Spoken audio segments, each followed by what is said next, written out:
কোরআন সুন্নাহর কথা বললেই বলে ওয়াহাবি, আর জাল মিছে কথার ওয়াজ করলেই বলে সুন্নি। আমাদের বর্তমান পীর সাহেবের কাছে এসে একজন মৌলানা সাহেব বলছে যে হুজুর, এক ওয়াজ মাহফিলে গেলাম, বড় একজন আলেম ওয়াজ করলেন, কোরআন হাদিসের কথা কিছু বললেন না, এই গল্প স্বল্পই বললেন।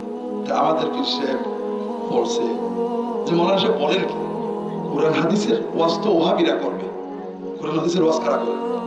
ওয়াহাবি। যদি কেউ শুধু কোরআন হাদিসের ওয়াজ করে বলবে ওয়াহাবি, আছে না?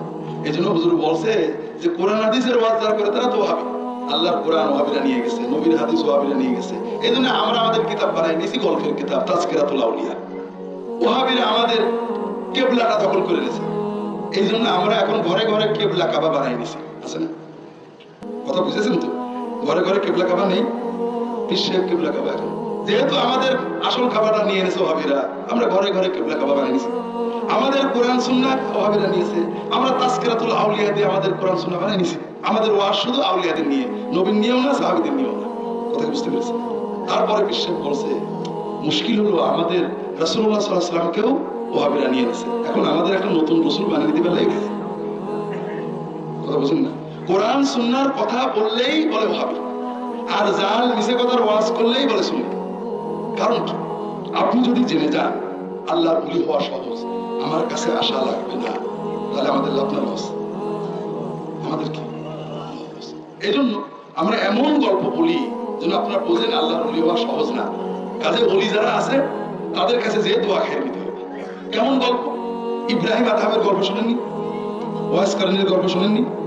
ওয়াইস কারনী রাহমাতুল্লাহ আলাইহি কি করছিলেন? দাঁত ভেঙে ফেলছিলেন।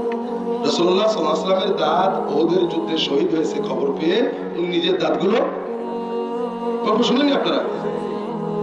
তিনি নবীর বড় আশিক ছিলেন, ঠিক না? সাহাবীরা কি দাঁত ভাঙছিলেন? তার মানে সাহাবীরা আশিক ছিলেন না।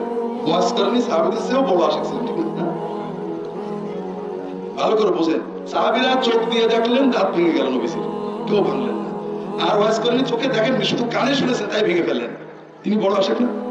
একটু বোঝেন। মনে করেন আমার পীর ও মুর্শিদ ফিলিস্তিনে কাফেরদের, ইহুদিদের দাজ্জাল বাহিনীর বিরুদ্ধে যুদ্ধ করতে গেছে। হঠাৎ খবর আসলো হুজুর শহীদ হয়ে গেছেন কাফেরদের গুলি লেগে। আমিও নিজের ছুরি দিয়ে নিজের বুকে ঢুকিয়ে শহীদ হয়ে গেলাম। হুজুর যে জান্নাতে যাবে, আমিও সেই জান্নাতে যাবো, ঠিক না? আচ্ছা, আমি খবর পেলাম কাফেরদের গুলি ছড়া লেগে হুজুরের দাঁত ভেঙে গেছে, আমিও তাদের একটা হাতুড়ি নিয়ে দাঁত ভেঙে ফেললাম। কাফেরের গুলিতে দাঁত ভেঙে হুজুরের যে পরিমাণ সওয়াব হয়েছে, নিজের হাতুড়িতে দাঁত ভেঙে আমারও সেই পরিমাণ সওয়াব হবে, ঠিক না? একটু বেশি হবে। হুজুর তো ভাঙতে চাননি, হঠাৎ লেগে ভেঙেছে, আর আমি জেনে শুনে নিজের দাঁত নিজে কোপালাম, সওয়াব বেশি হবে না? অর্ধেক হবে। কি হবে? কবিরা গুনাহ হবে। নিজের দাঁত যদি খুব নিজে সচেতন ভাবে বাড়িয়ে ভাঙে, কি হবে? এই গল্পটা মিথ্যা। ওয়াজ করেনি, পাগল ছিলেন না। আর আমাদের ওয়াজ হলো আল্লাহর ওলি হওয়া বাবা চারটিখানি কথা না, অনেক কষ্টের কাজ, ঠিক আছে না?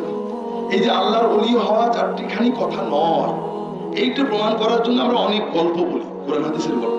একটু আগে যেমন বললাম আমার দাদা হুজুরের গল্প, আব্বা হুজুরের গল্প, বদনামের বাঘ মারার গল্প, পানি নিচেতে জাহাজ চলার গল্প, এগুলো তো সব কোরআন শরীফে আছে, তাই না? হাদিসে তো আছে। এগুলো আমাদের কোরআনে আছে, নাউজুবিল্লাহ।